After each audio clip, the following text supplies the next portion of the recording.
Lionel Messi বার্সেলোনায় join করে সেই ১৩ বছর বয়সে এবং বার্সেলোনার সঙ্গে তার ২১ বছরের দীর্ঘ সম্পর্ক এখন শেষ। অ্যান্ড এই বিষয়টা এখন সবাই জানে। ইনফ্যাক্ট বার্সেলোনা থেকে বিদায়ের পর মেসির সম্ভাব্য গন্তব্য হতে যাচ্ছে পিএসজি ক্লাব। অ্যান্ড বেশ কয়েকটা স্পোর্টস গণমাধ্যমের দাবি আজকে হয়তো মেসির মেডিকেল টেস্ট করানো হবে এবং এরপর আনুষ্ঠানিক ঘোষণা আসবে পিএসজির তরফ থেকে। বাট বিষয়টা যত সহজ মনে হচ্ছে অতটা সহজ নয়। মেসির পিএসজি যাওয়ার এই চুক্তি ঠেকাতে এখন মামলাও করা হয়েছে। Yes, you heard that right. গত বৃহস্পতিবার বার্সেলোনার ক্লাব প্রেসিডেন্ট হুয়ান ল্যাপোর্তা তিনি কনফার্ম করেন যে মেসিকে বার্সেলোনা থেকে বিদায় নিতে হচ্ছে।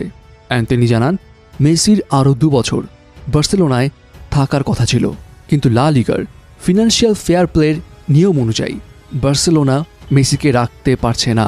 লা লিগার ফিনান্সিয়াল ফেয়ার প্লে নিয়ম অনুযায়ী কোনো ক্লাবের আয় এবং প্লেয়ারদের স্যালারির পিছনে যে ব্যয় সেটার রেশিও একটা ব্যালেন্সে থাকতে হবে।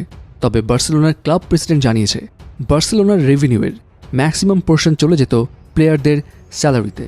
অ্যান্ড এই ক্লাবের $1 বিলিয়ন ঋণও রয়েছে, যার কারণে বাধ্য হয়ে লা লিগার ফিনান্সিয়াল ফেয়ার প্লের নিয়ম অনুযায়ী বার্সেলোনা মেসির সঙ্গে চুক্তি আর রিনিউ করতে পারছে না। এদিকে আবার মেসির পিএসজির সঙ্গে চুক্তি ঠেকাতে ইউরোপীয় কমিশন একটি কেস ফাইল করে। And Spanish news portal daily marker reports অনুযায়ী সেই অভিযোগে বলা হয়েছে লা লিগার ফিনান্সিয়াল ফেয়ার প্লে নিয়ম অনুযায়ী মেসি কোনোভাবেই পিএসজিতে যেতে পারবে না, কারণ পিএসজির আয় এবং ব্যয়ের যেই অনুপাত সেটা বার্সেলোনার থেকেও বাজে। সেখানে বলা হয় 2019 থেকে 2020 এই সিজনে পিএসজির উপার্জনের 99% ব্যয় করা হয়েছে প্লেয়ারদের বেতনের পিছনে, যেখানে বার্সেলোনার ছিল মাত্র 54%। এই অভিযোগ দাখিলের পর এখনও সেটা শুনানি হতে বাকি রয়েছে। তবে অভিযোগকারীদের দাবি তারা আশা রাখছেন মেসি পিএসজিতে যেতে পারবে না।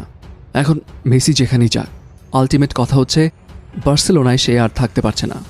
এটা যেমন ভক্তদের জন্য বেদনার, ঠিক তেমনি মেসির জন্য বিষয়টা অনেক কষ্টকর, কারণ সেই ক্লাবে থাকার জন্য স্যালারির 50%ও কমিয়ে ফেলেছিল মেসি।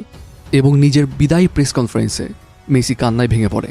তিনি জানান বার্সেলোনায় থাকার জন্য তিনি সব রকম চেষ্টাই করেছেন, যে কোনো মূল্যে তিনি বার্সেলোনায় থেকেই নিজের ক্যারিয়ারের ইতি টানতে চেয়েছিলেন, কিন্তু সেটা এখন লা লিগার ফিনান্সিয়াল ফেয়ার প্লে নিয়ম অনুযায়ী সম্ভব হচ্ছে না। তিনি আরও বলেন বার্সেলোনা থেকে চলে যাওয়া শুধু তার জন্যই নয়, তার পরিবারের জন্য অনেক কষ্টকর।